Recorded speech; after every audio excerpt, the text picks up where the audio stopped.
South Africa has just been shaken by a massive announcement from Deputy President Paul Mashatile, who revealed that government is preparing to roll out an eye-watering R940 billion investment package aimed at fixing the country's crumbling roads, reviving dysfunctional ports, and creating much-needed jobs. This isn't just another policy promise or a vague political slogan. It is being positioned as one of the largest post-apartheid economic revitalization plans ever proposed. But while many are excited by the potential, others are asking tough questions about whether South Africa truly has the capacity, the discipline, and the political stability to manage such an ambitious plan. Today, let's unpack what this announcement really means, where it comes from, and whether it could reshape the future of the country, or simply become another dream that never materializes.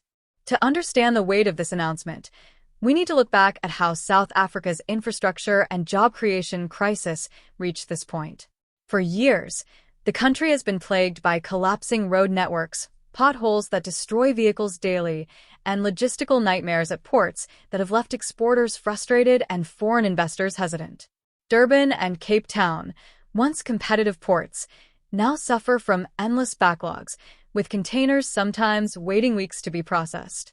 On the roads, billions are lost annually in delays, accidents, and damage to vehicles.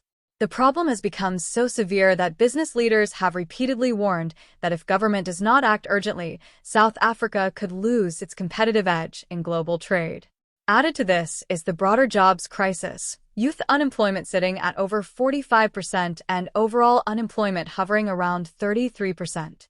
These conditions have been building for more than a decade, as mismanagement, corruption, and lack of maintenance hollowed out once functioning systems.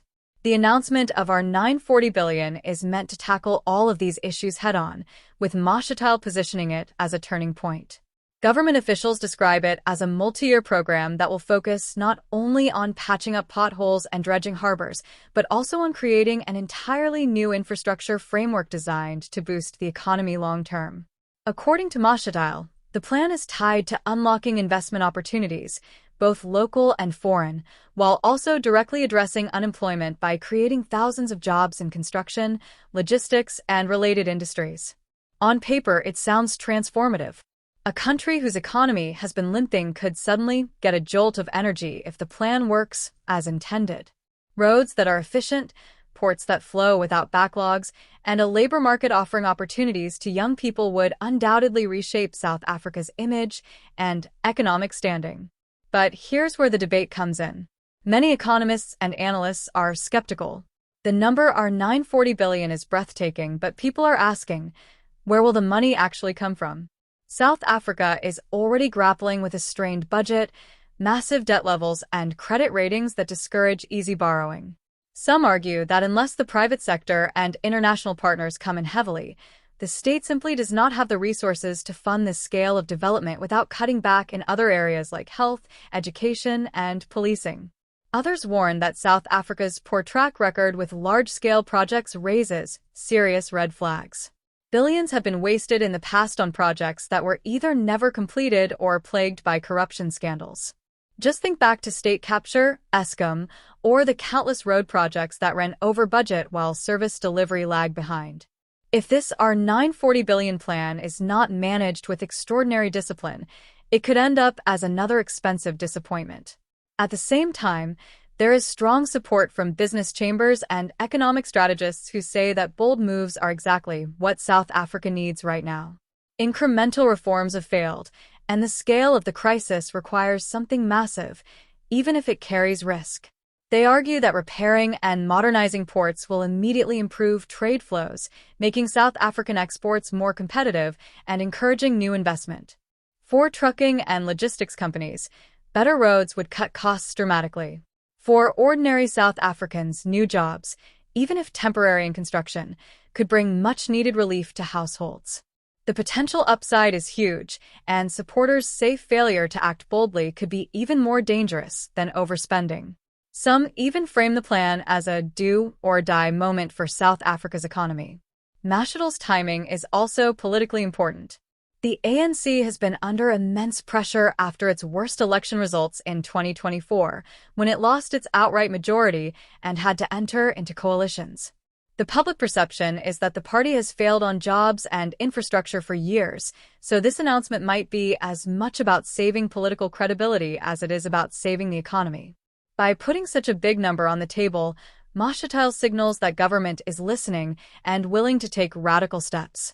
But critics see it as an election-style promise meant to buy back trust rather than a feasible, well-costed plan.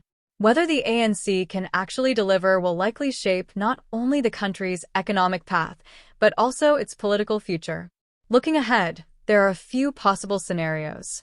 In the best-case outcome, South Africa manages to secure partnerships with the private sector, local communities, and international investors. The money is carefully managed, corruption is kept at bay, and the projects are rolled out efficiently. This would trigger an economic revival, reduce unemployment, and strengthen public confidence in government. In the worst-case scenario, however, funds are mismanaged, projects stall, corruption flourishes, and South Africa ends up with more debt and deeper disillusionment. Most likely, the reality will fall somewhere in between, with some projects delivering real improvements while others lag or collapse under political and financial pressure. What ordinary citizens want is simple: working roads that don't destroy cars, ports that don't choke trade, and jobs that give dignity and stability. The question is whether this R940 billion announcement is finally the moment when leaders turn promises into action.